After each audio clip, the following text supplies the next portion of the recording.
ስንገብር ግብር ኩራት ነው ክብር ስንከፍል ግብር። ሰላም እንደምን ቆያችሁ ውድ የዩቲዩባችን ተከታታዮች። ይሄ በገቢዎች ሚኒስቴር መካከለኛ ቁጥር 1 ቅርንጫፍ ጽሕፈት ቤት ይፋዊ የዩቲዩብ ገጻችን ነው። ስሜ ሙሉጌታ ጌቱ ይባላለሁ። የታክስ ከፋዮች ትምህርት ባለሙያ ነኝ።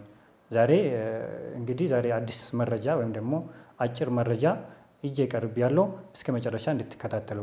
ስለዚህ ዛሬ ይዤ የቀረብኩት ስለ ፐርቼዝ ቮቸር ወይም ደግሞ የገዢ መረጋገጫ ደረሰኝ የምለው ነው ማለት ነው። ስለዚህ ፐርቼዝ ቮቸር ወይም ደግሞ የገዢ መረጋገጫ ደረሰኝ ግብር ከፋው መቼ ነው የሚጠቀመው የሚለውን አብረን እናያለን ማለት ነው። ስለዚህ ፐርቼዝ ቮቸር ወይም ደግሞ የገዢ መረጋገጫ ደረሰኝ የሂሳብ መዝገብ የሚይዝ ታክስ ከፋይ ከሂሳብ መዝገብ መያዝ ግዴታ የሌለበት ታክስ ከፋይ ጋር ግብይት ሲፈጽም ይሄኛውን ፐርቼዝ ቮቸር መስጠት አለበት ማለት ነው። ይሄኛውን ፐርቼዝ ቮቸር መስጠት አለበት ማለት ነው። ሌላኛው ደግሞ በአነስተኛ ደረጃ እቃዎቹን በችርቻሮ የሚሸጡ ነጋዴዎች ከነሱ የምንገዛው ይችኛው ፒቪ ወይም ደግሞ ፐርቼዝ ቮቸር መጠቀም አለብን ማለት ነው። ሌላኛው ደግሞ የጥቃቅን እደ እቃዎች የምንለው አሉ። ጥቃቅን እደ ጥበብ እቃዎች ከነሱ ላይም ይህኛው ፐርቼዝ ቮቸር እንጠቀማለን ማለት ነው። ሌላኛው ደግሞ ለማገዶ የምንጠቀመው ከሰልና እንጨት ነገር እነዚህ ላይም ይህኛው ፐርቼዝ ቮቸር እንጠቀማለን ማለት ነው። ሌላኛው ደግሞ በሰው ጉልበት የሚሰራ ጫንና አውራጅ ማለት ነው። እዚህ ላይም የፐርቼዝ ቮቸር እንጠቀማለን ማለት ነው። እዚህ ላይ ግን መጠቀም ያለብን ሎዲንጉ በማሽን ከሆነ ፐርቼዝ ቮቸር መጠቀም አንችልም ማለት ነው። ደረሰኛ ነው መቀበል ያለብን፣ ፐርቼዝ ቮቸር መጠቀም አንችልም ማለት ነው። ሌላኛው ከንግድ ስራ ካቆመ ነጋዴ ንግድ ሀብት ስንገዛ ማለት ነው። ይህ ላይ ምንድነው ነጋዴው በአንድ ስራው ቆሟል። ስለዚህ ደረሰኝ ሊሰጠን አይችልም።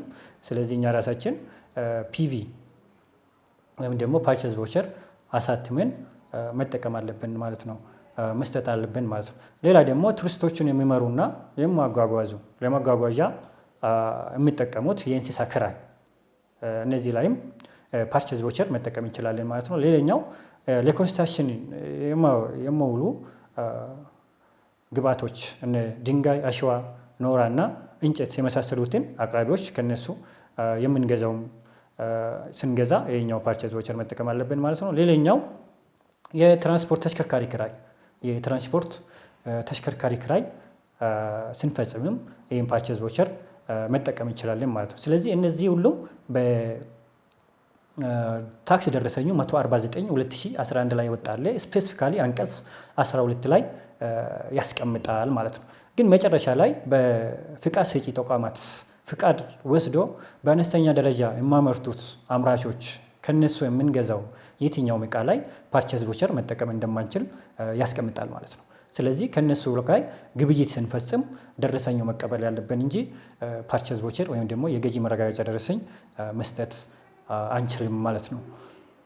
ስለዚህ ምንጩ ይህን ቪዲዮ ሲያዘጋጅ ምንጩ ኬስ ነው የምለውን ወይም ደግሞ ሶርሱ በታክስ ደረሰኝ አስተዳደር እና በታክስ ደረሰኝ አጠቃቀምና አስተዳደር መመሪያ ቁጥር 149/2011 ላይ ባወጣው ስፔሲፊካሊ አንቀጽ 12 ላይ ዲፔንድ ሆኜ ነው ማለት ነው። ስለዚህ ውድ አድማጭ ተመልካቾቻችን ዛሬ ይዤላችሁ የቀረብኩት መረጃ ይህን ይመስላል። ቀጣይ በሌላ ርዕስ እስከምንገናኝ ድረስ መልካም ቀን እመኝላችኋለሁ።